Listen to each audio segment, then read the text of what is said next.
بسم اللہ الرحمن الرحیم الحمدللہ رب العالمین والصلاة والسلام علی اشرف الانبیاء و خاتم المرسلین اما بعد۔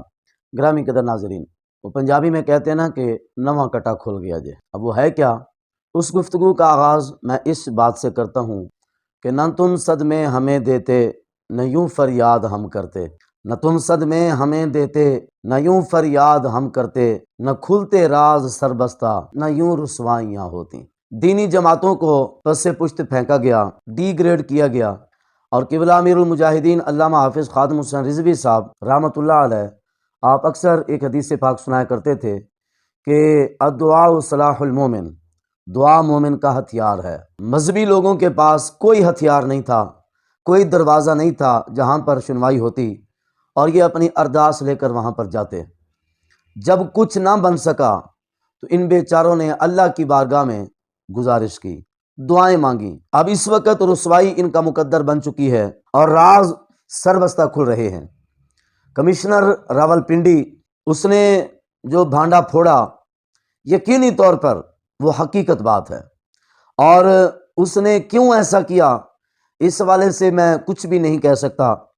باقی جو اس نے کہا میں اس کی بات کو تسلیم کرتا ہوں۔ اس نے کہا کہ مجھے راتوں کو نیند نہیں آتی، مجھے ڈر لگتا ہے، اور میں حرام موت مرنا نہیں چاہتا۔ میں نے جس طرح سے کرپشن کی غلطی کی، مجھے راتوں کو یہ چیز سونے نہیں دیتی ہے۔ تو آج یہ سوال اکثر لوگ اٹھا رہے ہیں کہ اس کو 8 دن کے بعد 10 دن کے بعد یہ نیکی کیوں یاد آئی؟ تو میرے بھائی، وہ بڑی مشہور کہاوت ہے کہ صبح کا بھولا شام کو گھر آ جائے تو اس کو بھولا ہوا نہیں کہتے۔ اسی طرح اللہ ہے، کریم ہے، بے نیاز ہے، وہ جب چاہے ہدایت دے دے۔ اگرچہ اب آنے والے حالات اس کے لیے مشکل ہیں، لیکن اللہ نے اس کو ہدایت دی ہے۔ اگرچہ اس کے لیے مشکلات اور آزمائشیں اور پریشانیاں اس کے راستے میں آ چکی ہیں، لیکن اس نے حق کا ساتھ دیا ہے، اس نے سچ بولا ہے، اس کو موت یاد آ گئی ہے۔ اس کے لیے تو دعا کی جا سکتی ہے کہ اللہ تعالیٰ اس کو ہر قسم کے ظلم و ستم سے محفوظ رکھے۔ لیکن مجھے حیرانگی ان لوگوں پر ہو رہی ہے جو اب بھی ڈھیٹ پن میں یہ سوال کر رہے ہیں کہ اس کو 8 دن کے بعد یہ یاد کیوں آیا؟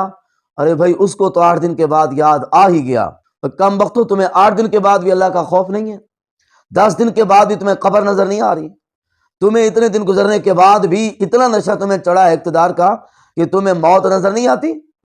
کمشنر نے بتایا کہ راولپنڈی ڈویژن کے 13 MNA جو 50-50 60-60 ہزار کی لیڈ سے جیت رہے تھے، جھوٹی مہریں لگا کر جو جیت رہے تھے ان کو شکست دے دی، اور جن کو شکست ہو رہی تھی ان کو جتوا دیا۔ اب آپ کو یاد رہے کہ حلقہ NA50 امیر تحریک لبیک پاکستان کا حلقہ، یہ NA50 راولپنڈی ڈویژن ہے۔ تو نہ تم صدمے ہمیں دیتے نہ یوں فریاد ہم کرتے، نہ کھلتے راز سربستہ نہ یوں رسوائیاں ہوتی۔ کمشنر تو آج بولا ہے نا، ایمان طاہر کا باپ تو پہلے دن سے کہہ رہا تھا کہ یہ تیسرے کو اٹھا کر ظاہر کر دیا گیا، اصل مقابلہ تو سعد رضوی اور ایمان طاہر کے درمیان تھا۔ تو یہاں پر اب سب کو سمجھ آ جانی چاہیے کہ کس طرح سے سیٹیں بانٹی جا رہی ہیں، کس طرح سے یہ سارا معاملہ چل رہا ہے۔ اور وہ بڑی مشہور کہاوت ہے، انا ونڈے مٹھائیاں موڑ موڑ دیوے اپنے انو۔ دیکھا بھی ہے کہ جہاں پر نہیں جیت سکتے وہاں پر جتوا دیا گیا، جہاں پر لیڈ نہیں ہو سکی وہاں پر جیتنے والوں کو ہرا دیا گیا۔ لیکن یاد رکھیں کہ کمزور کوئی تحریک ہو سکتی ہے، کوئی جماعت ہو سکتی ہے، کوئی فرد ہو سکتا ہے، کوئی قوم کمزور ہو سکتی ہے، لیکن واللہ عزیز ذو انتقام۔ اور دوسرے مقام پہ اللہ تعالیٰ ارشاد فرماتا ہے، ان بطش ربک لشدید۔ ابھی تک تو اللہ تعالیٰ نے ایک کمشنر کی زبانی ان سب چوروں، ڈاکوؤں، لٹیروں کو ننگا کیا ہے۔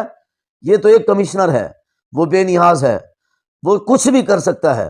اگر اللہ چاہے گا تو اس سے بھی بڑے بڑے راز اللہ تعالیٰ دنیا کے سامنے کرے گا، اور پتہ چلے گا کہ چور چوری ہے۔ یہاں پر جاتے جاتے مجھے وہ بات یاد آ گئی، ہمارے پاکستان کے سپریم کورٹ کے فاضل چیف جسٹس صاحب نے پوچھا تھا کہ خادم حسین رضوی صاحب کے ساتھ تم حافظ کیوں لکھتے ہو؟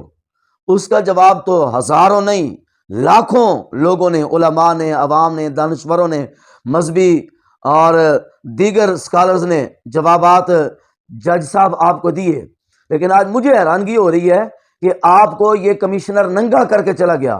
اب یہاں پر سوال تو بنتا ہے کہ آپ کو چیف جسٹس کس نے بنایا؟ اس طرح کا بندہ چیف جسٹس رہنے کا تو دور کی بات ہے، کہلانے کا حقدار بھی ہے۔ نہ تم صدمے ہمیں دیتے، نہ یوں فریاد ہم کرتے، نہ کھلتے راز سربستہ، نہ یوں رسوائیاں ہوتی۔